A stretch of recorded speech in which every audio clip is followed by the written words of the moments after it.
It might seem like being social comes naturally to others, like they were born confident, articulate, and fearless in crowds. But here's the truth. Social ease isn't a gift, it's a practiced skill. And the good news?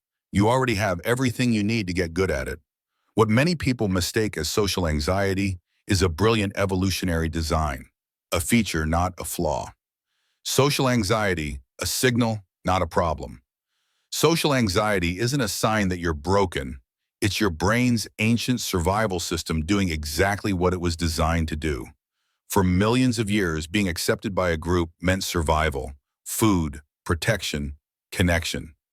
Rejection, that meant isolation, and often danger. That flutter in your stomach before entering a room full of strangers? It's not weakness, it's your social brain saying, this matters. Everyone feels it. Even the most confident speakers and leaders experience social nerves. The difference is they understand what that feeling is. A cue, not a curse. Once you realize that anxiety is natural, even helpful, it starts to lose its grip.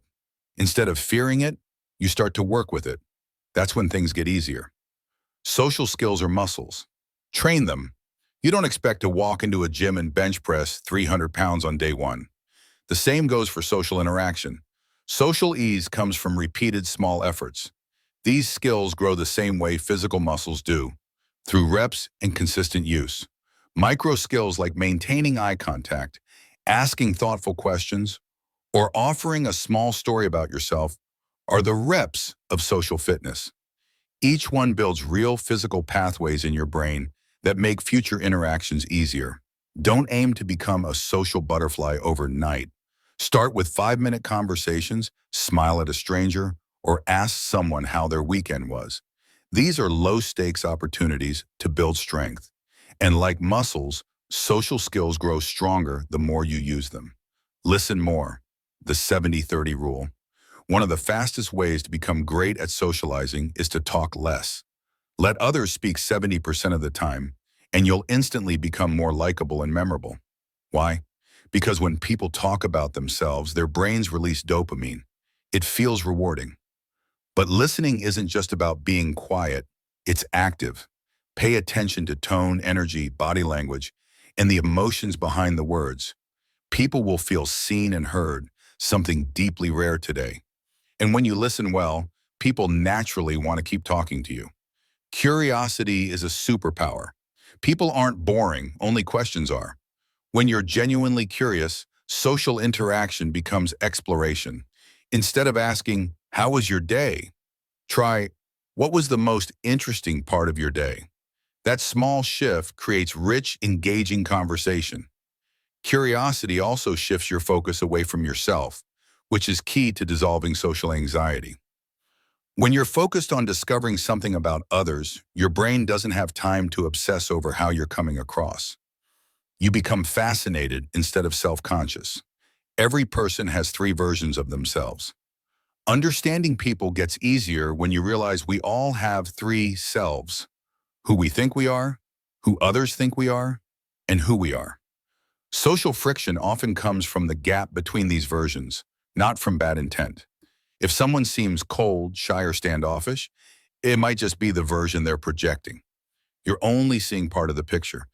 Being aware of this fosters patience, empathy, and connection, and it helps you navigate social spaces without taking things personally.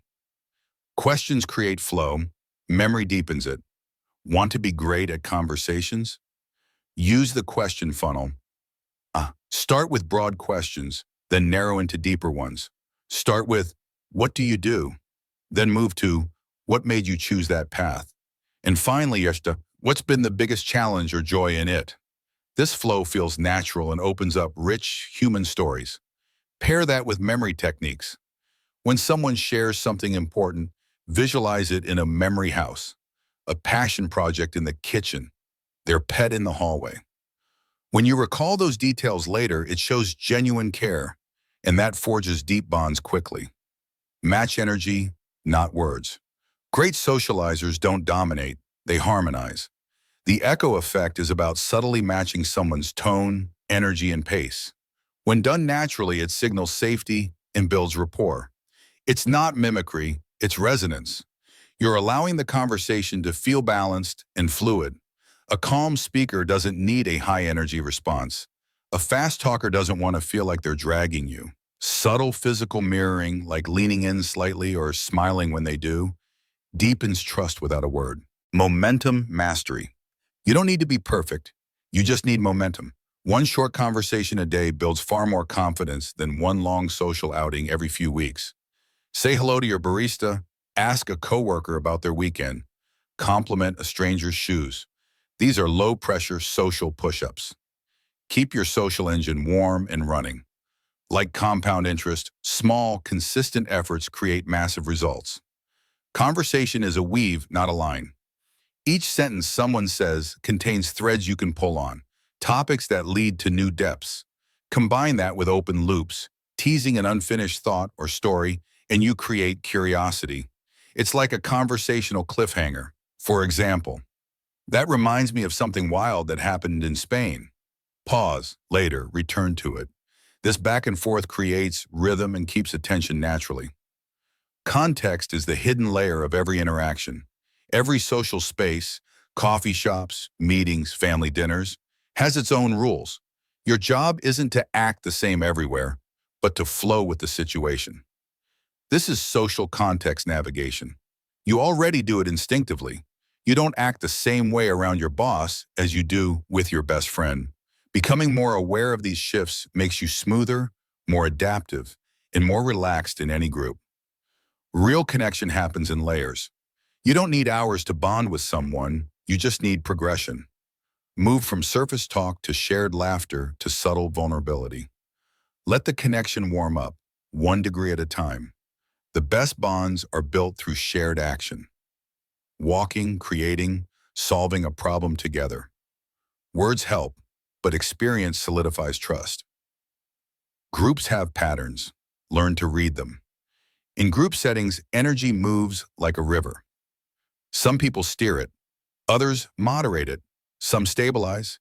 These roles shift constantly, and you can learn to step into any of them as needed. Group dynamics are about reading flow, not forcing dominance. Watch how people react, where the energy goes, and who others naturally look to. That's your social map.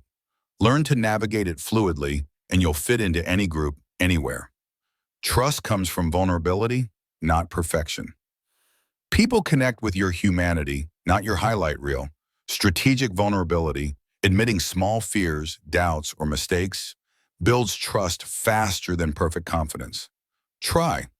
I was nervous about this too. Or I'm still figuring that out myself. Vulnerability invites others to drop their guard.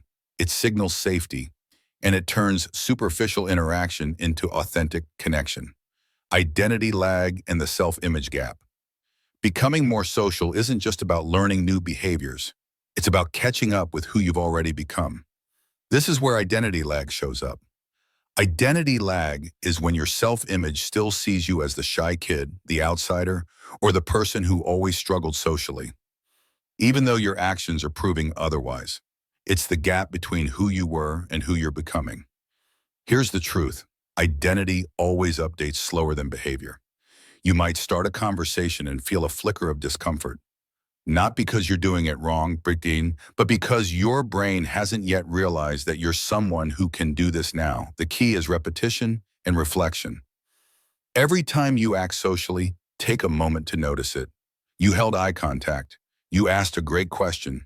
You laughed and didn't overanalyze it later. This self-awareness accelerates identity catch-up. You're not faking anything. You're just letting your self-perception align with reality. Remember, you're allowed to grow. You're allowed to outgrow the old story.